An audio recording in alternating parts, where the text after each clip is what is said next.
O valor de associar-se com as pessoas certas. Conta a história que, certa vez, o Buda estava no mosteiro de Jetavana, à noite, quando uma luz muito forte surgiu, fazendo parecer como se a noite tivesse se tornado dia. Era uma luz verde bem radiante. Isso eram os devas que vieram prestar respeito a ele. E nessa ocasião, o Buda ensinou o famoso Mangala Sutta, que começa Asevana Chabalanam Panditanam Chasevana Pujacha Pujanyanam Eta Mangala Mutamam. Isso se traduz: não se associar com pessoas ruins, se associar aos sábios, prestar respeito àqueles dignos de respeito. Essas são as maiores bênçãos. De começo, não se associar a pessoas ruins. Se nos associamos a pessoas ruins, podemos até ser pessoas boas, mas daí podemos acabar seguindo essas pessoas que são ruins. E isso pode ser a causa para construirmos mau karma. Sobre as pessoas ruins. Tem as pessoas ruins do lado de fora e tem as pessoas ruins do lado de dentro. A pessoa ruim do lado de dentro se refere ao nosso coração, que é ruim quando tem ignorância, desejo e apego. Quando nosso coração está assim, nós não nos associamos a ele. Bem como não nos associamos com pessoas de pensamentos ruins. Não nos associamos com elas. Porque se nos associamos a pessoas ruins, isso vai fazer com que cometemos karma negativo, por corpo, fala e mente. E podemos até mesmo quebrar nossos preceitos. Quando nos associamos a pessoas ruins, estamos abrindo as portas para os reinos inferiores. Porque essas pessoas gostam de beber álcool, jogar jogos de azar e outras coisas ruins. Pessoas sem moralidade. Daí nos associamos aos sábios. Com isso, nos referimos aos sábios externamente. Mas também podemos dizer que tem os sábios que vivem dentro de nós. O sábio dentro de nós é aquele com pensamentos bons, que pensa em coisas boas e hábeis, que pensa em fazer mérito, ser generoso, em manter os preceitos, em construir bondade. Nós buscamos nos associar com esses sábios, tanto os externos quanto os internos. Isso é de enorme valor. Da mesma maneira que Venerável Ananda disse uma vez, associar-se com sábios é metade da vida santa. A isso, o Buda respondeu que não era assim. O Buda disse que associar-se aos sábios, pessoas de muitas qualidades, isso é a vida santa inteira. O nosso coração, que tem sabedoria, que tem fé e crê no Buda, Dharma e Sangha, é algo muito importante. Como ontem, leigos vieram de outro país, e eles tinham uma amiga que queria levá-los para outra religião. Mas em certo ponto ela mudou, e voltou a praticar a religião budista. Ela teve sabedoria e pôde contemplar, e voltou para a religião budista. Então eles perguntaram a mim se essa mulher também poderia atingir o Dharma, se ela poderia se iluminar.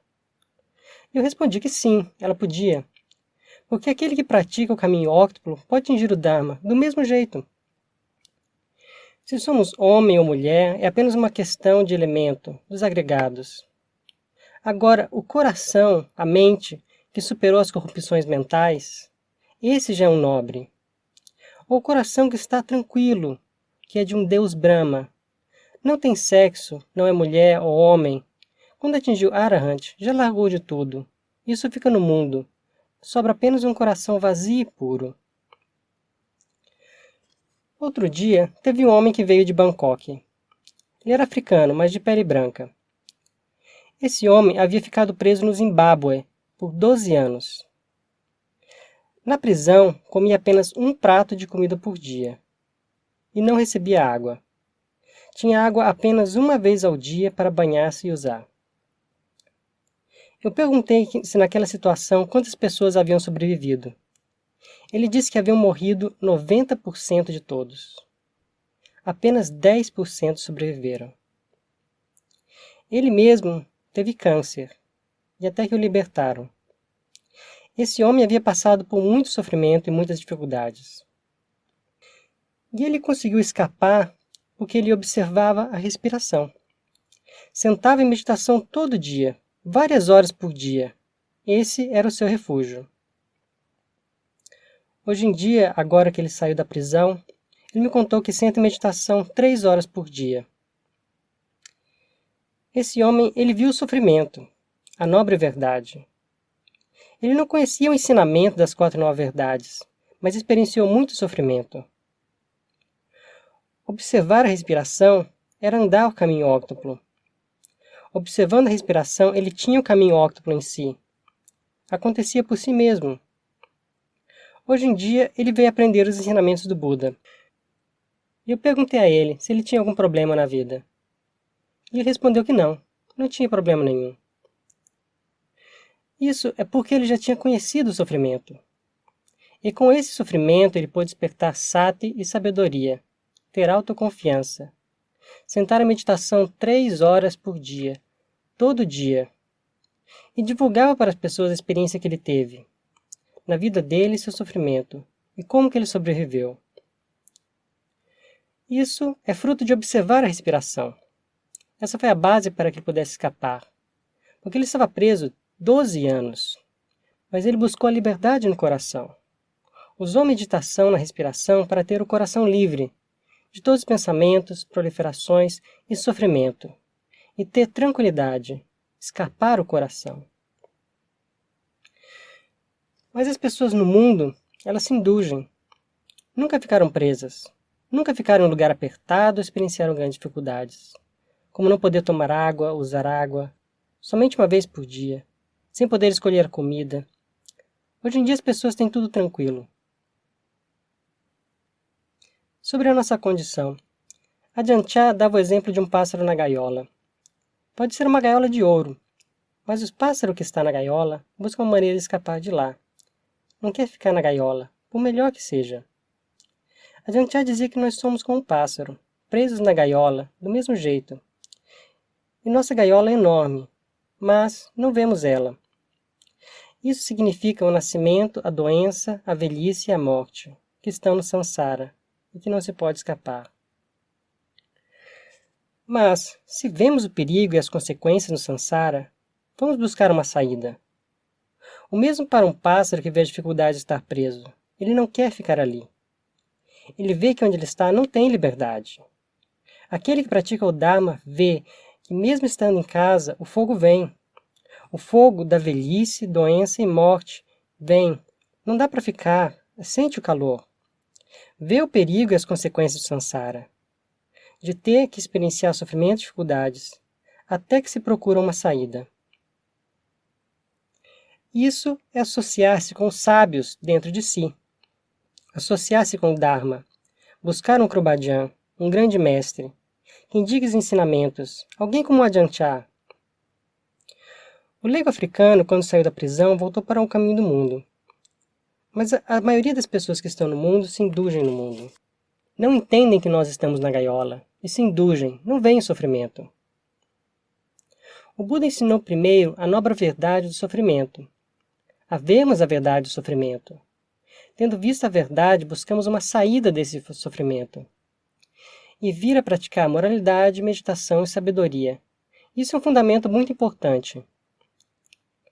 Temos que nos associar com os sábios, prestar respeito àqueles dignos de respeito. Isso é o Buda, o Dharma e a Sangha, nossos pais, nossas mães. Temos o Buda, o Dharma e a Sangha como apoios supremos da nossa vida. Algo que tomamos como suporte, que sempre mantemos em mente. E nos esforçamos em manter nossa prática, com os 4 requisitos cuidando do corpo e o Dharma sendo alimento do nosso coração. Se nosso coração não tem Dharma, podemos ter muitas posses que não teremos felicidade. Porque nosso coração não tem bondade, não tem frescor. Nós, budistas na Tailândia, temos muito frescor no coração. Quando na entrada do Retiro das Chuvas, todos vêm para o templo fazer mérito. E um grande número de pessoas vem para o monastério, tomam os preceitos, ouvem palestras do Dharma e praticam o Dharma. É como uma árvore que aguamos, e que se torna verde e saudável. Nosso coração também se torna vivo e saudável, experiencia felicidade. que nós prestemos respeito, puja, àqueles que merecem respeito, o Buda, o Dharma e a Sangha. Essas são grandes bênçãos da vida. Essa é uma das 38 grandes bênçãos, que começam Asevanatya balanam panditanantya sevana, pujatya pujanyana, eta mangalamuttamam. Não se associar com pessoas ruins, se associar aos sábios, prestar respeito àqueles dignos de respeito, essas são as maiores bênçãos. O Buda ensinou assim. O Buda era Lokavidu, aquele que conhece o mundo com clareza.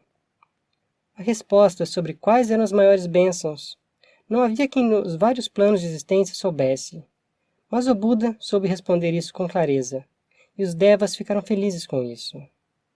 Nós temos que contemplar e praticar esse ensinamento. Temos que entendê-lo claramente. Que todos prosperem no Dharma.